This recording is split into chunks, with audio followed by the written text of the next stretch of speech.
Hi there, it's Ian here, and you're watching Grumpy Opinions, the show where I'm going to tell you all about what I think of films, TV shows, games, and life in general. Let's get on with the show. Outlander is a time-travelling show about Claire Randall, or Beecham, or Fraser at this point, a nurse from 1945, flung backwards through time to Highland Scotland, where stuff and ting be happening, yo, or hoots 'em on, or something. Well, after the drama of last week's episode, with Claire and Blackjack standing off to one each other in a wee room for most of the show, this week it's the turn of Claire and Jamie to sit in a wee room for most of the show. Although this time it's not an interrogation, it's a seduction.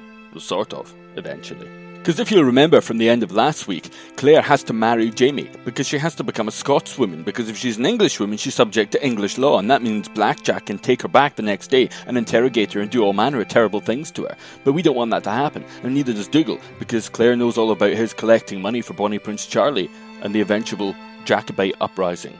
So with pretty much very little preamble and just a little quick snippet of flashback back to when Claire originally got married to Frank, we're straight in with her in the bedroom, sitting there, already married, waiting to consummate the relationship. And it's all a little bit awkward. And kudos to the show for not making light of the fact that at this point the story has essentially had the protagonist forced into an arranged marriage and now locked in a bedroom ready to have sex with a man that she only vaguely knows, even if she does kind of fancy him. So Claire deals with her awkwardness in the way that, by this point, we've kind of gotten used to her doing it. Yeah, she's drinking. In this case, she manages to down about, probably half a case of scotch over the whole episode, and much to the chagrin and dismay of her new husband, who I think he just wants a toast. Honestly, love, just return the toast he gave you. Is it that hard? Then there's an extended montage of Jamie talking about his family history, before finally, eventually, they get down to a little bit of awkward and over far too quick nookie.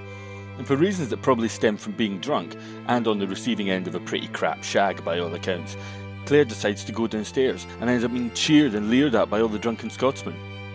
After that, the episode's all flashback-tastic time, as we get to see even more of the preamble to this big event, and Claire having been too drunk to really remember what happened. Now, presuming that Jamie isn't just sugarcoating everything to make himself sound super suave and romantic, which, could be the case, probably isn't, it's all enough to win Claire round, and by that point, she's ready for some proper naked time. Now, this is something you'll have to get used to, folks, because the next half of the book, sex scenes are pretty much going to be used to bookend and punctuate almost every single chapter. And it's given me no end of grief in this one episode just trying to find some footage to use that won't get me thrown off YouTube. Needless to say, Claire's gotten over her shyness, and Jamie's going to have a fairly busy undercarriage for the rest of the season. But just as you thought everything was lovely and fine, Claire wanders down in the evening for a post-coital snack, Jamie being asleep because he's so shagged out. And she ends up getting accosted and then propositioned by Dougal. Luckily, the approaching Rupert gives her an easy escape, only for him to get a wallop for his trouble. Overall, it's just been a big whirligig of excitement, and it's only once the morning arrives and Claire's on her own and she finds her old wedding ring, and in the sober light of day, she suddenly starts to feel a little bit of anxiety at what's happened, and remembering that she is already married, and what would Frank think about all this? That was episode 7, The Wedding, one of the most important episodes for fans of the Outlander series. And that's not just because it's got a little rumpy-pumpy, but because it's the moment when the two romantic leads finally get the opportunity to actually get it on with each other. More than that, they can actually do it within wedlock and completely legally, which could explain the reason that the books are actually popular in the American Bible Belt. Just saying. It's also another episode which is largely a two-parter, and although there are a bunch of flashbacks and other actors, it's mainly Claire and Jamie, frequently naked and being intimate. Now that's pretty hard for actors to do, as well as acting their wee socks off, literally. So, what did I think? Well, given what they were faced with, I think the two leads were absolutely exceptional in this episode. I mean, I've praised Katrina Balfe's work before, and I think this is the episode where Sam Heughan actually get a chance to really make Jamie shine. In the wrong hands, this is going to be the kind of episode where Jamie would turn into a lecherous or a randy teenager rather than a stirring romantic lead. And Sam plays that fine line between nervous, excited lad, just about to get his end away, and the courteous gentleman that Jamie's meant to be, and he's always been up until this point. Seriously, just look at some of the subtle eye and facial expressions that Sam Heughan's been doing during the show. It's really sterling work, and it pays off beautifully here, because you really, really get a sense of who he is. Now, Balfe has a simpler but less appealing job of looking rightfully dejected and a little bit shattered just for the first half. But then she goes all sort of sweet smiles and hungry looks once things start to get hot and heavy. I mean, it's good stuff, and it plays well.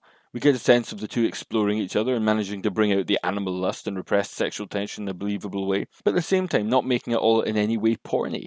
And as well as that, the flashbacks are mainly played for laughs, especially Ned and the prostitute, which was really funny.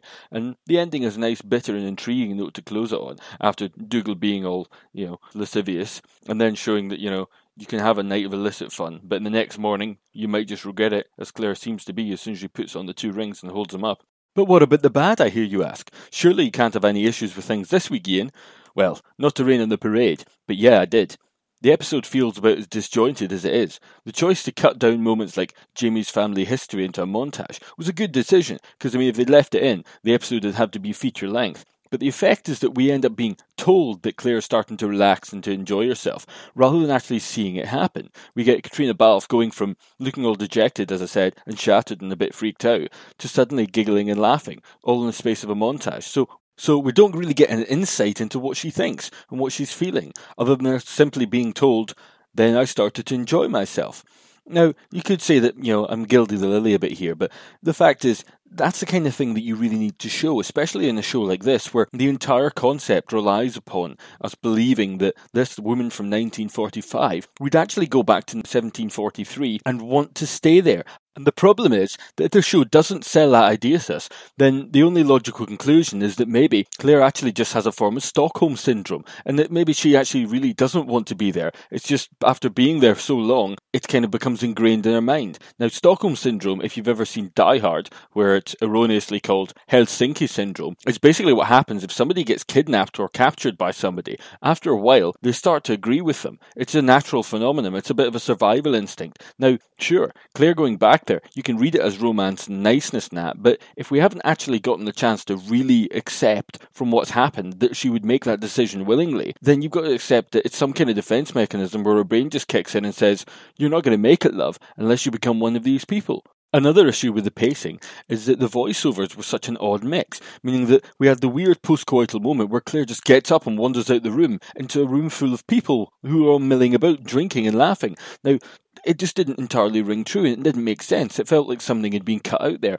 or that an important voiceover had been left out. Now, the sex in the episode was actually fine. There was probably as much sex in this as there was in the pilot episode, but it didn't feel overdone because of the subject matter. The one thing that did stick out is people are really, really naked in this episode, in Scotland, in winter, in an old stone tavern. Now, I'll be the first to hold my hands up and just say, that's not going to happen, because it'd be too cold. They'd be under the covers like a shot, and there's a lot of covers on that bed, and it looked nice and warm.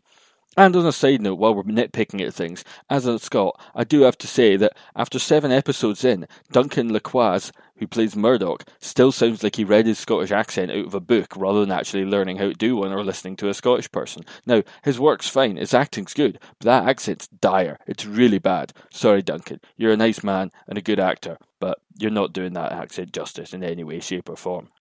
But at least until next week, that's been episode 7, the penultimate episode of Outlander this year, and I've been Ian, and these have been my grumpy opinions.